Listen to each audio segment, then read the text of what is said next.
recap, students.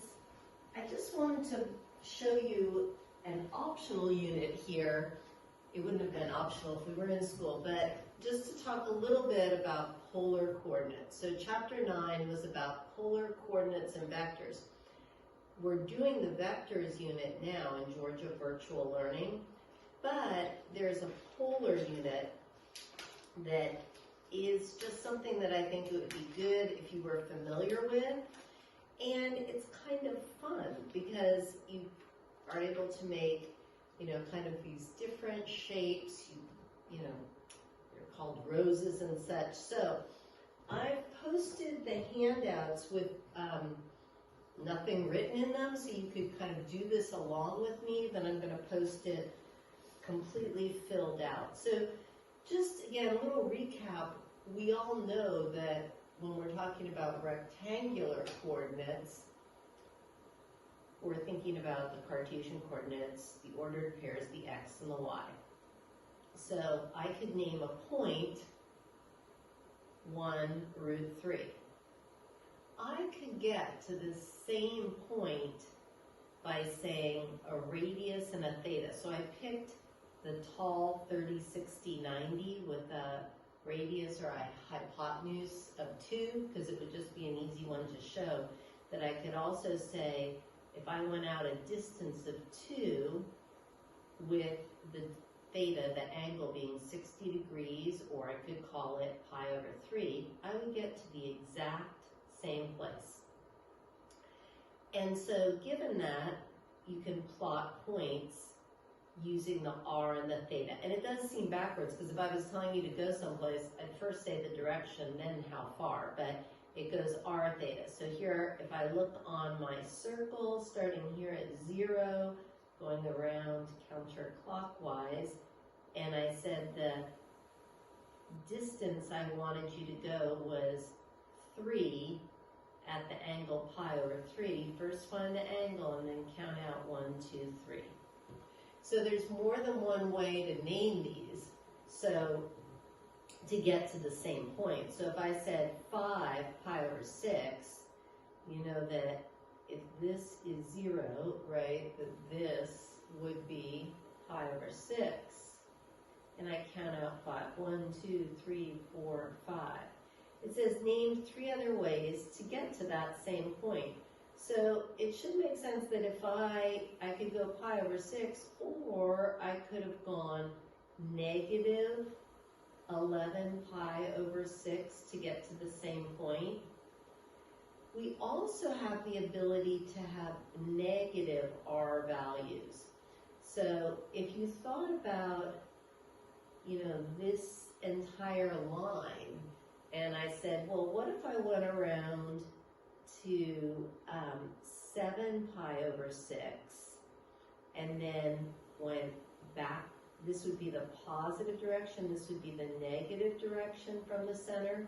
So I could get to the same point by saying negative 5 at 7 pi over 6.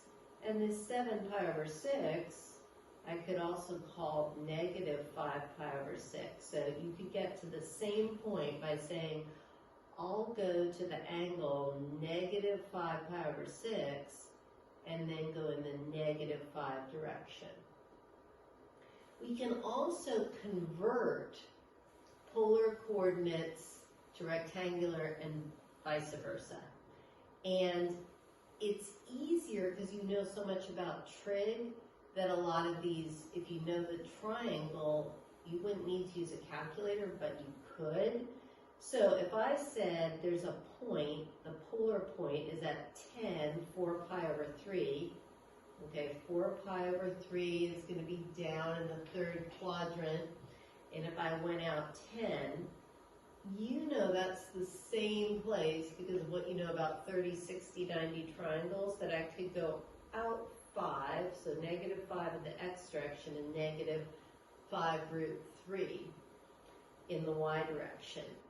And you could take a look on the calculator, you could say, 10 times the cosine of 4 pi over 3 and get that same negative 5. You could do the same thing you get a decimal approximation for this if you did it on the calculator. Here, if I go from rectangular, it means this is my x, y. I go 4, negative 4. So this is a 45, 45, 90 triangle. So I could get to this same place by saying, oh, what if my r distance, the radius, was 4 root 2 at the angle 7 pi over 4. So I'd like you to maybe try and do some of these. We have a second page where we kind of start to get some of the more fun shapes, right? These are called limaisons. Like here's one with an inner loop, here's one without an inner loop. So I'm going to use my calculator to do these. And the first thing you want to do is in mode, please switch to polar. You can do it in radians or degrees. Let's see, this is a little hard to see. But if you go to polar, right? Now you can see instead of it was on function, go to polar. And you can use radians or degrees, but I'm just going to leave it in radians. If I was using degrees, I'd be going to 360, but in radians, I'm going to 2 pi. So the thing is, the theta is going from 0 to 6.28, which is 2 pi. Your calculator is going to have a bigger value for that theta step. If you make it smaller, it'll graph more slowly. And then I just made my window going from in the y direction 6 to negative 6, 8 to negative 8.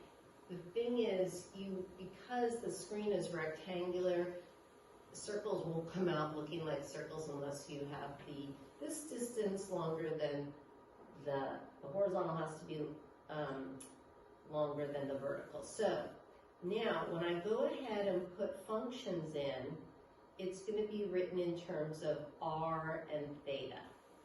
So it says r equals, and so for these first ones, these limaisons, I'm going to do one, so it says r equals, if I said 3 plus 3 cosine theta, it's kind of hard to see this. Okay, so this first one, if I say where my a and b value, I'll make them both 3. It's going to be a cardioid. That's where the a and the b are the same value. So if I go to graph this, it's going to make a shape, and a cardioid shape, it's going to be like a heart. Okay, so then this one, it has some negative values, some negative r's, that's why it has an inner loop.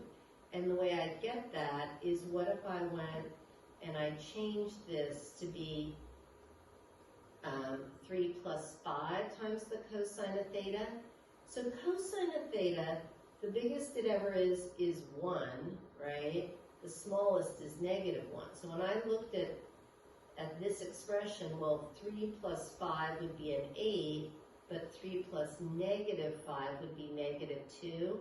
So when I go ahead and graph this one, and it's graphing it a little slowly because it's putting in the different values of theta.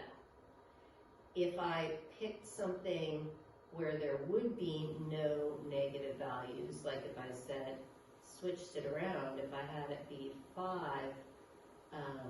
plus 3 cosine theta, now the biggest it'll be is 8, the smallest it'll be is 2, and it would look like this. So this would be a limaison without an inner loop.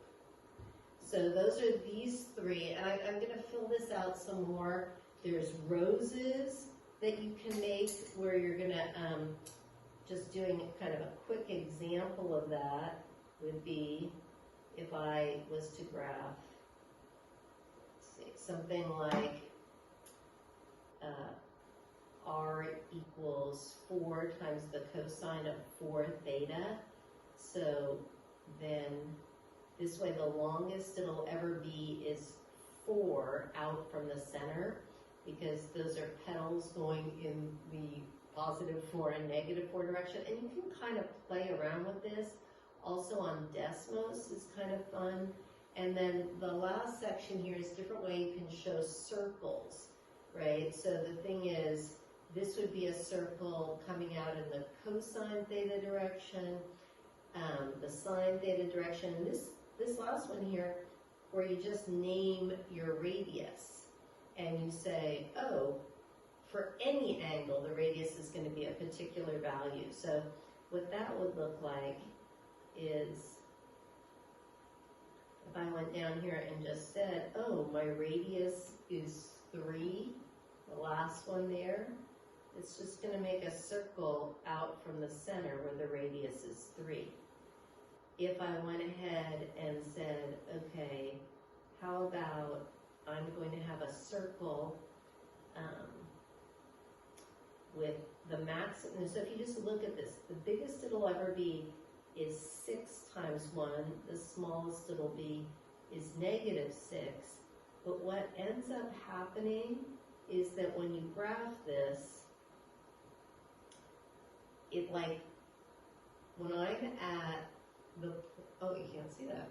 When I'm at pi, the cosine of pi is -1. Well, so then if I'm out at pi, the point is there at -6, so it kind of makes a circle over itself. If you went ahead and put all the values in at pi over 3 and pi over 6 and pi over 4, they'd land on all these points, and that would be kind of a good way to prove why that makes sense. If a function involves sine theta, the graph is going to have vertical symmetry, because just thinking about sine of pi over 2 being 1.